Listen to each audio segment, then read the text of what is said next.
It's time for you to tell your story, especially if you're one of these people who have held on to it for a quarter of a century. It is time for you to find your voice and to let your secret shame out. It's not yours to carry. It's a burden that you are carrying, that it's time to change your narrative and change the burden that you're carrying. Welcome back to Husband Material. Even though I'm still healing from COVID and I'm feeling a little down, I am still incredibly excited to start this episode, the first in a new series that we are doing on healing from sexual abuse. And the reason for that is because I've identified this as one of the most important, underestimated issues that is underneath attachment to porn. It is so much more common. It is so much more influential than we realize. And it's also often invisible, which is why today's question is so important. Was I sexually abused? And with us to help answer this question is my friend, my beloved brother, Dr. Doug Carpenter. Welcome, Doug. Thank you. It's great to be here again, be with you, and to be talking to husband materials. Absolutely. And you're even a moderator now, helping us to lead this community. I am. I love this community. And it's one of my great joys in life to be able to serve as a moderator and to just get to know everybody and help people along their journey. And even more than that, when it comes to this topic of sexual abuse, you have published a new book, which I have now read, and it's amazing. Thank you. And it's called Secret Shame: A Survivor's Guide to Male Sexual Abuse. Yes. This book is now available, and we're doing a little giveaway inside the Husband Material community. Yes, we are. So yeah, respond to what's in Husband Material, and we will be happy to give some books away. Yeah, so join the Husband Material community at husbandmaterial.com, and once you're inside, you will see the post where you can sign up to get a chance to win one of these books. And even if you don't win, you can still buy it at a link in the show notes. Here's a quote from the beginning of the book, Secret Shame. If you are a male who has been sexually abused and has never disclosed your story, felt emotionally and physically defective, felt your masculinity has been compromised, questioned your sexuality, repeated your sexual abuse with others in childhood or adulthood, if you've acted out sexually with other men, if you're isolated from emotional and sexual relationships, if you've turned to sexual compulsivity and promiscuity, if you've suffered from abuse-related sexual dysfunction, or if you have carried secret sexual shame, this was written for you. I just loved that little part of it. That's my heart. That is my heart right there, written on those pages. Now, one of the assumptions of this episode, even asking the question, was I sexually abused, is the idea that it matters. So, Doug, why does it matter if I was sexually abused? What's the point of asking that question? Well, it matters a lot. I mean, this is a topic that's very dear to my heart and has been for years. I did my doctoral dissertation on this topic, so it's been something it's been very close to my heart. The APA, the American Psychological Association, published some information a few years ago that of men who've been sexually abused, 60% of men have lasting effects from the abuse that show up in their lives in some manner. 40% don't. So I definitely don't want to send the message today that if you were sexually abused, then you've got to have something wrong with you. That's not the case. 40% of men don't have effects, but 60% do, and 60% is a huge number.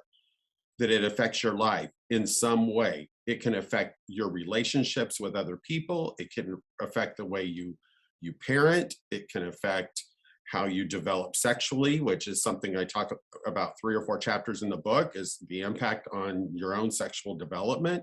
It has a high propensity to lead to pornography use and sexually acting out.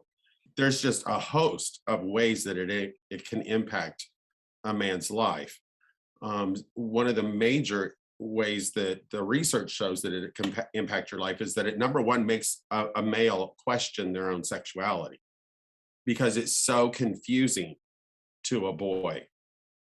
You know, us men are different than little girls. You know, boys are different than little girls. Our genitalia are external, and we see them respond. We feel them react.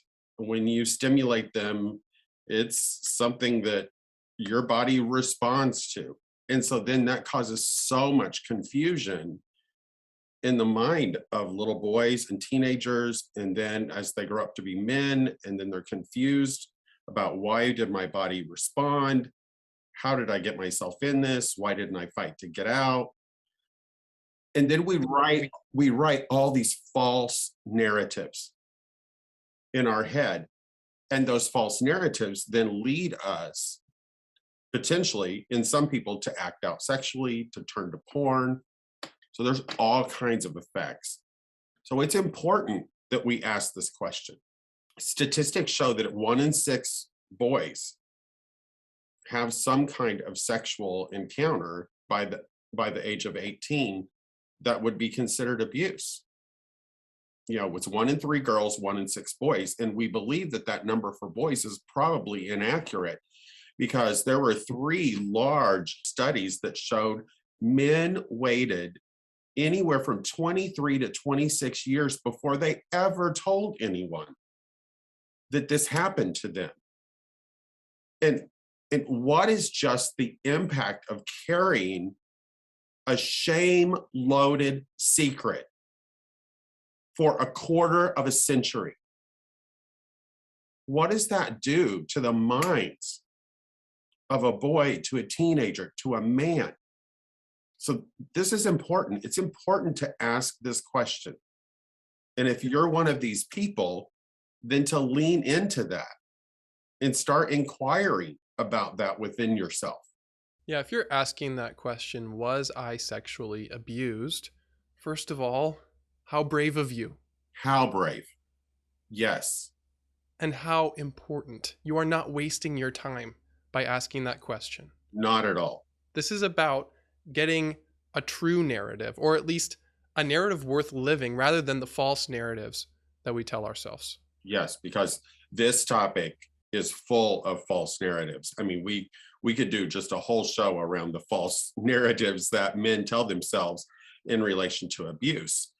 You know, and I find this topic so fascinating, because we can deceive ourselves so much around this, because society tells us as men we should like sex. You know, in some of my research, like the Jamaican culture, whether your first sexual encounters were forced upon you or you consented to them, which that's a whole nother area that we could get into and debate, but that you're supposed to accept them openly and see them as initiation and receive that in a proud manner. You're asking a child then to accept trauma with some sense of pride. Mm. And so there are a lot of cultural values around this topic that different men need to explore, but it is important to ask yourself this question and to grapple with this. And it can be so deceiving. I know for myself, I had some issues in my childhood and my adolescence with sexual abuse. And it wasn't until my mid 40s that I really started thinking those were sexual abuse.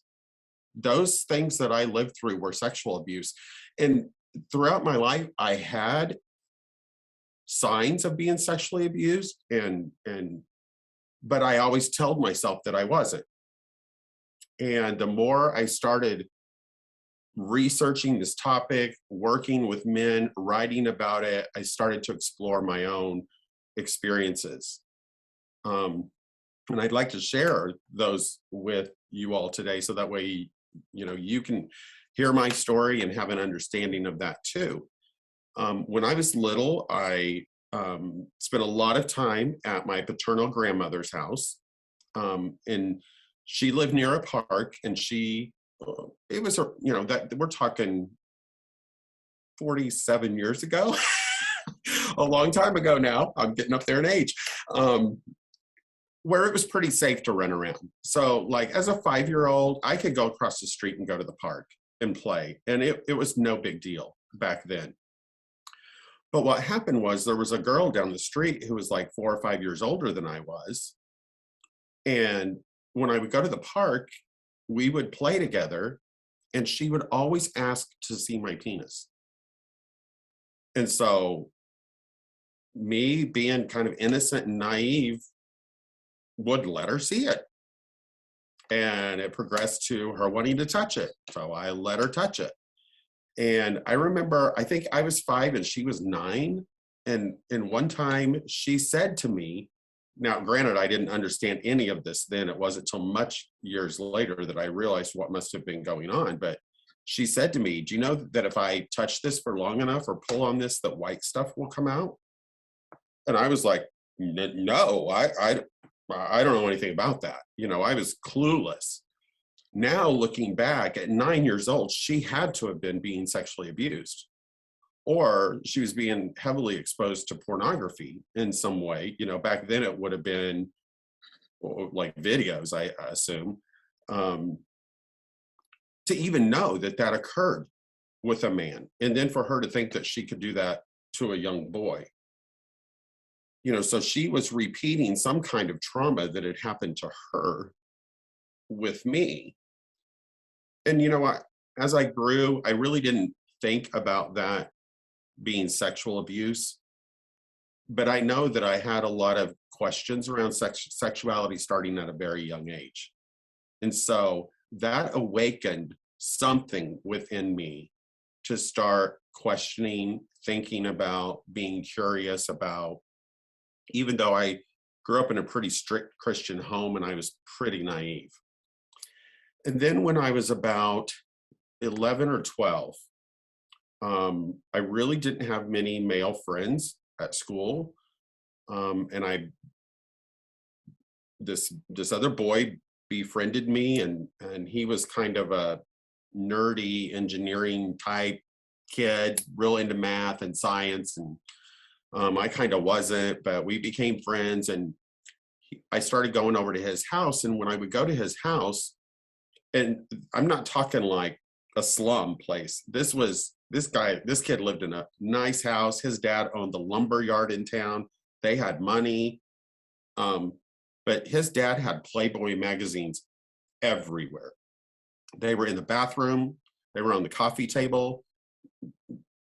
They were on the end tables. They were on the poker table downstairs. I mean, they were everywhere. And his mom was there, and it was like nothing. And so naturally, when his parents would be gone, he and I would just grab magazines and sit down and start looking at them.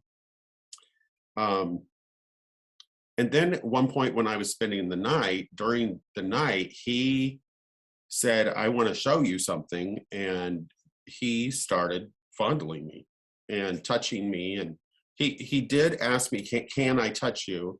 And I said yes, not really understanding what was going to happen. And that night was the first time I ever had an orgasm. And I had no idea what that was. It really scared me. I felt very out of control of my body. It frightened me. I didn't know if there was something wrong with me. I didn't know if he had hurt me in some way. Like, it was very, very, very confusing. You know, and some people will say, well, isn't that just sex play, curiosity? Yes, on some level, it is. Experimentation. I think that the problem is there. I think on one level, we were both being sexually abused through non-contact abuse by his dad just leaving this pornography everywhere and exposing us at such young ages to explicit sexual material. So in some ways, we were both being abused. But then, you know, when two people in similar ages, something like this happens, if one person has more knowledge than the other person, that in and of itself can be abuse. Now, in this situation, I don't know that he had more direct knowledge, he had more exposure to the pornography than I did.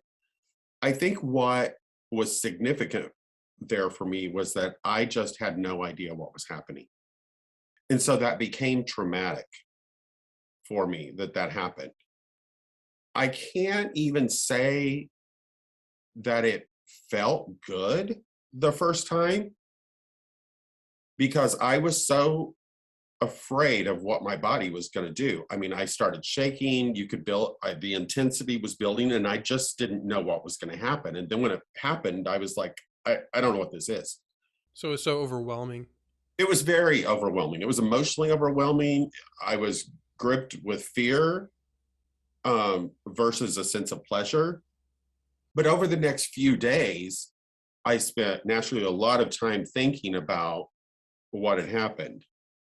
And I thought, this has to be sperm. Like, this has to be what I've learned about in biology class. Like, I don't know what else this could be because I'm fine, but I don't really know what happened. This stuff came out of my body, but I'm fine.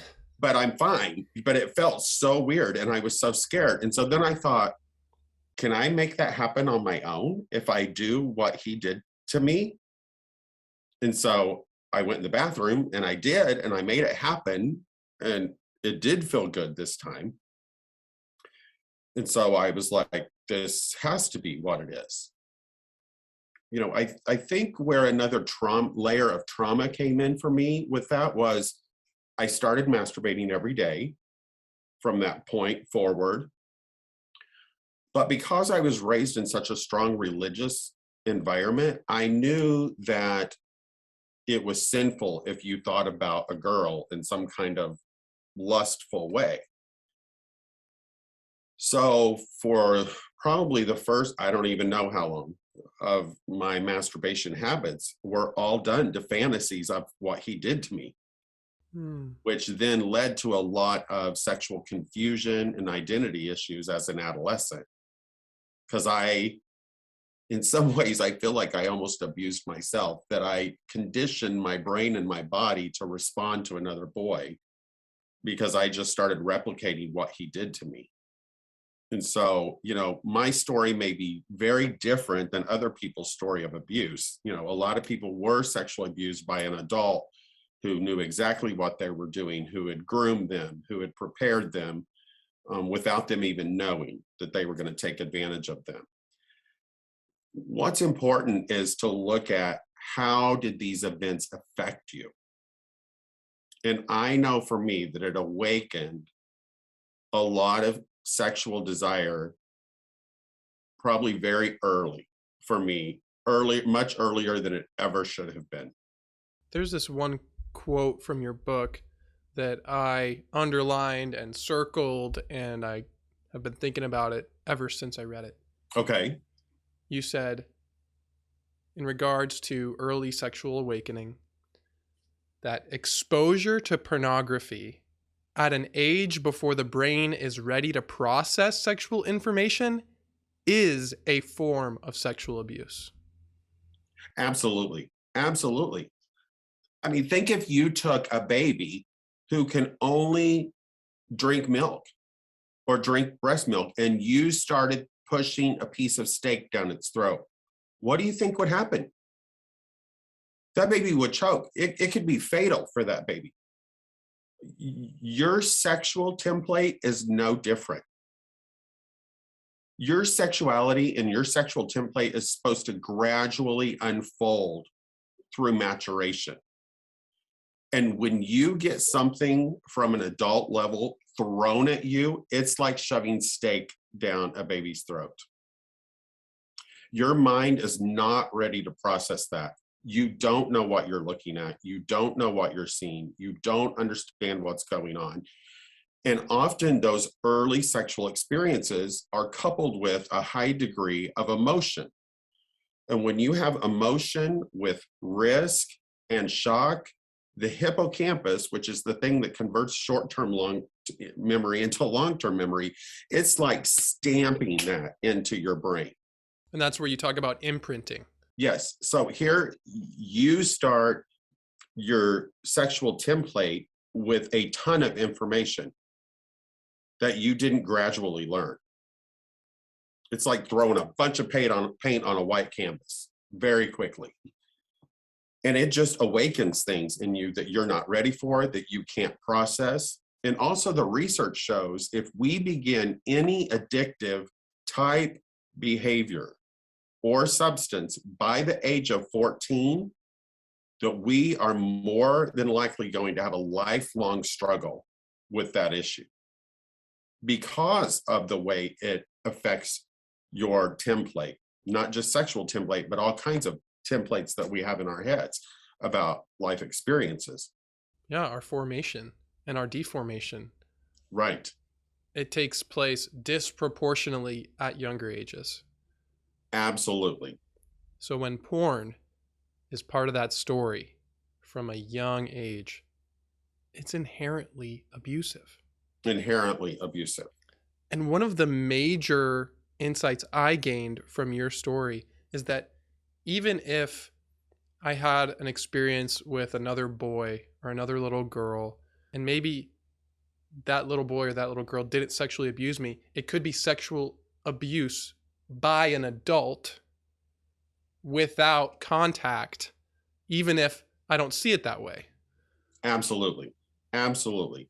I mean, we have to break down abuse into contact and non-contact abuse because of the internet now and webcams and, social media, and that has to be broken down into two forms. Yeah, so let's break it down as much as possible. Doug, what is your definition of sexual abuse? That is a hard question. And I'm going to back up a little bit and give you a couple of things. Number one, to simplify it, and this is my definition for any abuse, and this isn't original from me. I got this from Claudia Black and Pia Melody. In some of their early work, they defined abuse as anything that's less than nurturing. And I loved that definition of abuse. And it also applies to sexual abuse. When something sexual happens to you before your mind and for your body is physically ready for that, that's abuse. That is abuse. I mean, I've had men who've come to me who feel like they've suffered a form of abuse by having to share bedrooms when they were kids with older siblings and having to watch them change clothes, and just being exposed to the male body. And then growing up with an affinity toward wanting to look at other men, wanting to see other men nude. And it came from just being in a bedroom with an older brother who was way more physically mature than you are.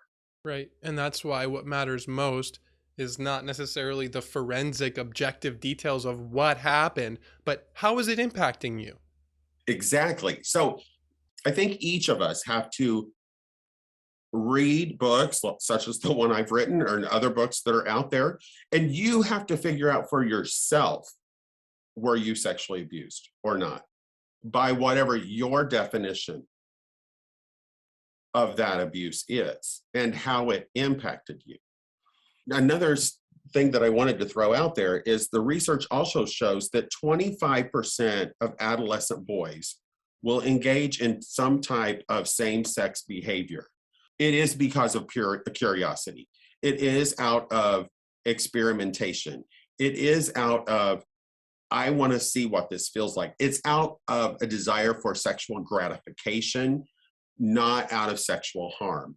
And those situations often are consensual, like we're going to agree to do this with each other, or we're going to agree to touch each other and see how it feels. And sometimes there's no abuse around that. It is just curiosity and experimentation, and it's consensual. And that's not considered abuse. But you have to make that determination for yourself. In my situation, I ultimately felt like it was abuse because of all the emotions that were attached to it, what it awoke in me, and then how I responded to it for the next several years. Abuse can be contact or non-contact. Absolutely. Of course, contact abuse is when someone is touching you. Maybe someone is there showing you pornography. Um, anytime you're touched, that's contact abuse. Non-contact abuse is usually, like I said before, something social media related, being exposed to pornography, maybe even inadvertently. This has changed a lot over the years. My dissertation back in 1997, when I wrote it, came about because there was such a huge disparity in sexual abuse laws across all 50 states. And that started with every state has a different definition of what sexual abuse, what constitutes sexual abuse. So I looked at there was a total of 250 laws on the books at that point across all 50 states. And I looked at them on 8 different variables and then proposed a working standardized definition. But part of the problem is we can't come to an agreement on a definition of sexual abuse. Like I said, every state has a different one. Like back then, Hawaii had one of the most lenient definitions of sexual abuse, while other states had a very stringent. The age of consent differs in every state. So there's all these different variables that go into an actual working definition of sexual abuse, and it's different. Right. So the legal question of whether or not something is sexual abuse is very different from the question for your personal healing and freedom. Absolutely. And that's what we're talking about today. And that's what's important, how it impacts you as an individual and your development, your relationship with God, all aspects of who you are as a person. How did it impact you? And it could even be the boy who was called a daughter by his father. I mean, that is abusing that little boy's sexuality. It is. It's an emotional abuse of his gender and his sex and who he is and his own development. And how does that play into his sexual identity? Does he start telling himself, maybe I should have been born a girl? My dad doesn't think I'm a boy. He thinks I'm a girl. He thinks I'm a sissy. I can't live up to his expectation. Is there something wrong with me physically? Does he think I look like a girl? It can start all those false narratives that interfere with the appropriate development of that sexual template. It could even just be the sexual energy of a mother who's using her son as a replacement husband, or invasively kissing or touching in a way that feels icky. Yeah. I love how your book talks about the yuck factor. That's such an important one. When we're asking this question, was I sexually abused? Well, what about the yuck factor? That is so important. The yuck factor comes from a lady in Tennessee, Melissa Bradley Ball, who is a big researcher in this area. And she talks about if you had an experience happen to you and your feeling inside is yuck, that was yucky, that was abuse. You were experiencing some kind of violation that was having an impact. Yeah. And I loved what you said from Claudia Black and Pia Melody. Anything less than nurturing. Right. I have tried to develop sexuality in my kids in a very healthy manner. I didn't avoid the topic. I taught them age-appropriate content as they grew. I answered their questions as they grew. I informed them about types of touch. Here's something that the research shows. And I interviewed 13 men for the book, and their live stories are a part of the book and the examples. Parents educate their sons about stranger danger, but they don't educate them about sexual abuse. We educate our little girls about it. Stay in the light, don't walk in dark places, don't walk away from mom and dad at the mall, blah, blah, blah. We don't talk about types of touch with boys. We talk about stranger danger so you don't get kidnapped, but we don't educate you about your body. And I made sure with my son from a very small age to talk to him about his body, and that nobody touches you here except the doctor or dad if there's something wrong with you. And you're coming to me saying something's wrong, Dad. Those are the only two people who are allowed to touch this besides you. And I told my kids too that if anybody tries to touch you there or does touch you there, you just come and tell me. That's an adult issue. And Daddy will go take care of it. Absolutely. We have to educate our kids. We have to prepare them, especially with all this online stuff now. You can't just talk about the physical aspect. You have to talk about, that you're going to come across things online that aren't appropriate for you either. Good pictures and bad pictures. Good pictures and bad pictures. And, I talk a lot about the research because I read. I'm a voracious reader. I just read. And I read hundreds of articles about sexual abuse in writing this book. And the research shows right now, studies are coming out all over the place that the first exposure to porn or something online is anywhere from 8 to 11. It was at 11 and it's starting to decrease more. And now we're seeing studies that it's really starting to fall more in the 8 and 9 range, where kids inadvertently come across something or somebody soliciting them. So you have to talk to your kids about the possibility of contact abuse and non-contact abuse. One of the reasons why it can be so hard to come to a conclusion about was I sexually abused is that most abusers are not strangers. They have a position of authority. There's somebody who you trust. There's somebody who you love. And that makes it all the more confusing, especially if that person used their position of trust to make it seem like the kid wanted this. Right. Well, and that gets into a lot of specifics too, because there are two categories of abuse in relation to that. One is called intrafamilial and one is called extrafamilial. Intra is when a known family member, an uncle, cousin, dad, mother, sister, uncle, or a person in authority, like a clergy person or a coach,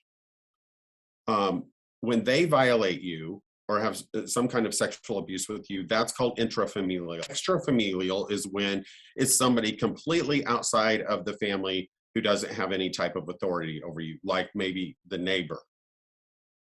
Okay, so those are two types of abuse. You have to understand, this did not just happen to you. For many years when I was younger, even when I started in the field of psychology, it was kind of like you tell people, well, it's just because you were there. It doesn't have anything to do about you. This person had these urges, they have this illness, and you just happen to be there. No, it didn't just happen. These people are cunning manipulators. They groom you or other kids to be able to abuse you. Dr. Michael Wellner is a very well-known researcher. I think he's out of the University of New York University. And he came up with the 6 stages of grooming that I outlined very specifically in the book. But those stages walk you through exactly how they lure you in as a child.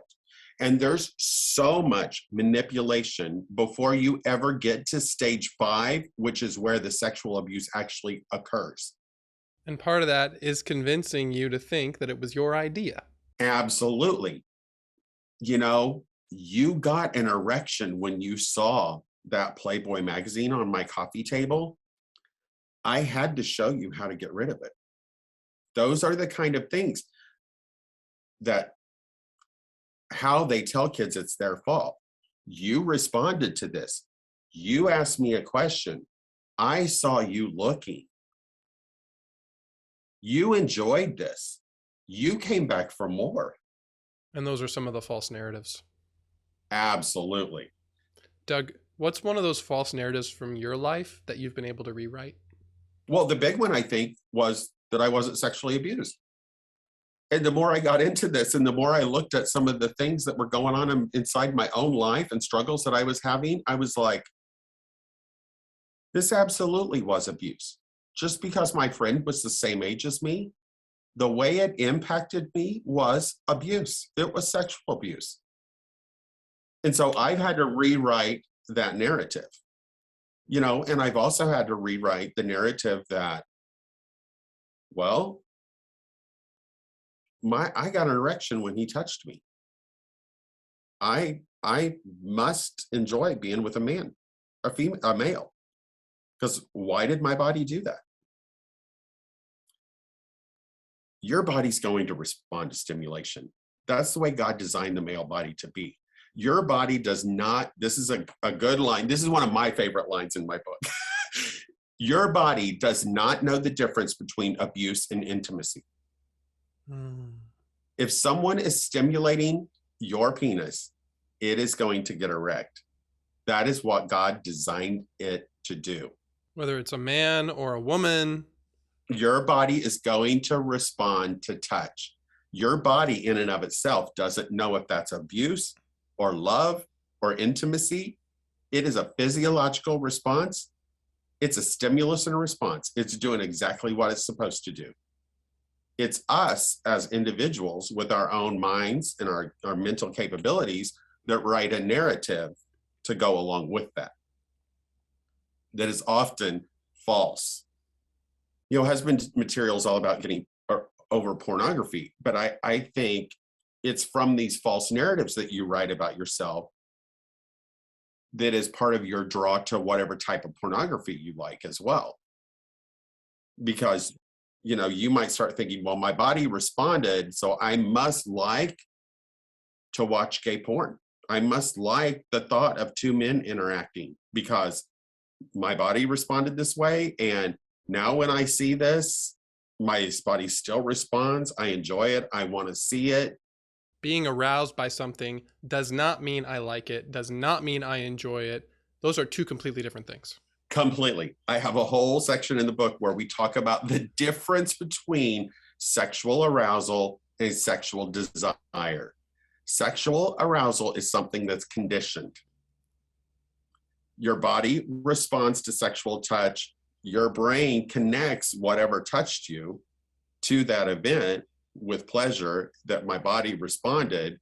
It becomes conditioned. We can become conditioned to be aroused to a lot of things. That's the whole foundation of all these different kind of fetishes that exist.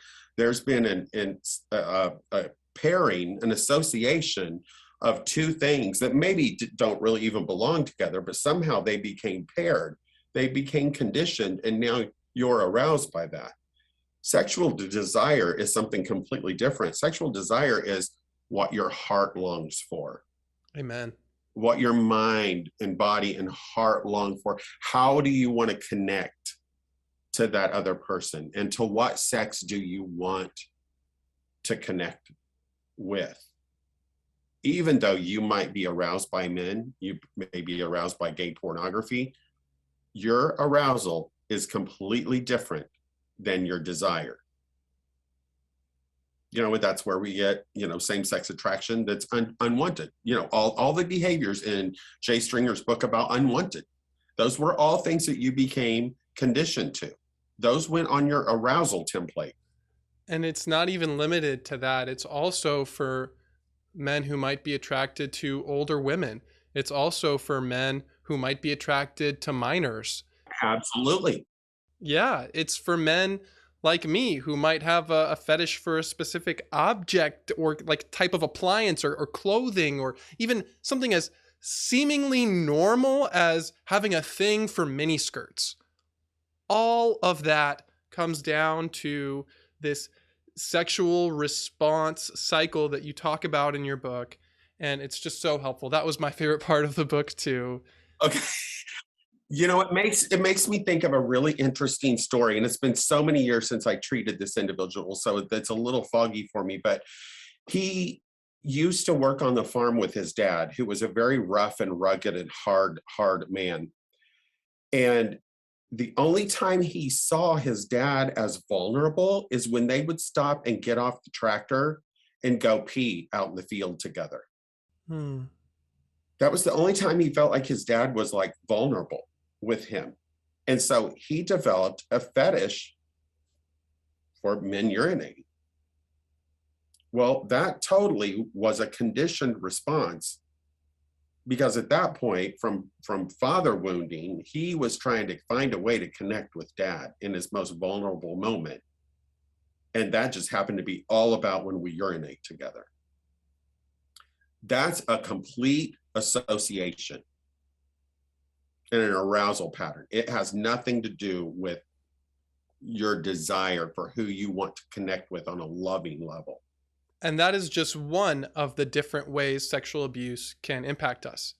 You talk about 8 different ways sexual abuse can impact us in your book. It's more than arousal, it's a lot more than that. And we are going to go into this actually because Doug Carpenter will be leading our upcoming virtual retreat on healing from sexual abuse. You all got a great taste of what we'll be talking about. It's going to be February 25th through 27th. We are going to meet on Friday night, 2 times on Saturday, and then Sunday morning, going really deep to help you go from naming the ways that you were a victim to honoring yourself as a survivor and then becoming a thriver. Yes, I'm so excited about this. I'm passionate about a lot of things, and I was passionate about my first book, but this book has been 6 years in the making. This is my birthing process. This is my baby that I want to put out there for men. There's such an absence of resources for men who have been abused, and programs and curriculum for men who have been abused. There's such an absence of that. You know, in my 25 years of working with men around sexual trauma, I just could not find a resource that I was like, you have to read this book. And finally, over the years, I just thought, I'm gonna write one. I'm just gonna write one. And so I spent the last 6 years writing this, reading all kinds of research, and I can't wait for this seminar and to be able to share all the things that I've learned with all of you, and to not just help you understand the abuse, but to how to find healing. What are the steps for healing? And I want you to know, this isn't something I just dreamed up. I have done tons of research about what are the necessary steps that have been scientifically proven to help men walk out of this trauma and become a thriver. And I can't wait to share it. And if you come to this retreat, you will not just listen to a bunch of information, you will take those steps. Absolutely. We have a team of trained leaders who will be in small groups of 5 participants each, giving you all the space and time you need, with encouragement, with support, with validation, with empathy, to actually do the work of healing. It's time for you to tell your story, especially if you're one of these people who have held on to it for a quarter of a century. It is time for you to find your voice and to let your secret shame out. It's not yours to carry. It's a burden that you are carrying, that it's time to change your narrative and change the burden that you're carrying. Doug, what is it like for you now to be living in that freedom?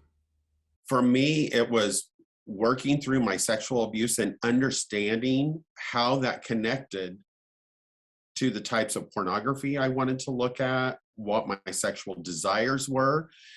And I can honestly tell you that once I worked through that, those desires drastically changed for me. It's because now when I think about turning to porn or looking at porn, I see it through this lens of trauma. And I see it for what it really is. And I see it for sexual arousal, not sexual desire. And my desire. Like, I don't, of course, do I enjoy looking at porn? Yeah, my flesh would enjoy that. But I just see it totally different now. And I don't have a strong urge for it because I understand it now. Doug, one time you put it so powerfully to me. You said, porn is the way we keep our abuse alive. Oh, absolutely. The research, again, I'm always going back to the research. It calls it post-traumatic play. We are traumatized by an event and we go back to what feels familiar. And we turn to porn to find those familiarities, and then we play in it. We search for the next video. We look for what's the next craziest thing, or I want to see if this person had the reaction I had when I experienced this. It's post-traumatic play. Pornography just keeps our trauma alive, just keeps it alive. So when you can rewrite the story of your life and you can see clearly whatever abuse is there, sexual or not, pornography, it takes a whole different color to it because you realize, I don't want to keep that abuse alive. Well, it's funny now because when I think of using pornography, I get the yuck factor. Yeah, exactly. Because the yuck factor is all connected to my abuse. And the type of porn that I was using was very much connected to my abuse. It was gay porn. And now when I think of that, I feel that yuck factor inside of me, which causes me to then just want to turn away from it. And that has allowed you to break up with the sexually abusive partner that is pornography. Absolutely. And I believe this can happen for other people. If it can happen for me, if I can come to these realizations through, all the research that I've done, I want to share that with you so that way you can experience that. I want to help you rewrite your narrative about who you are so you can experience freedom from porn and any other unwanted behavior that you have conditioned yourself to become aroused to. And we have so many ways that you guys can access that. You can get Doug's book. You can join the Husband Material community where we are having these conversations in a free, safe environment. And you can even sign up for the upcoming retreat on healing sexual abuse with Doug, me, and a team of awesome leaders. Doug, thank you so much for sharing your wisdom. This is fire. Yes, I can't wait. I'm just totally stoked for the end of February. While we're on the topic of rewriting false narratives, reclaiming who you are and taking back your life, always remember that you are God's beloved son, and in you he is well pleased.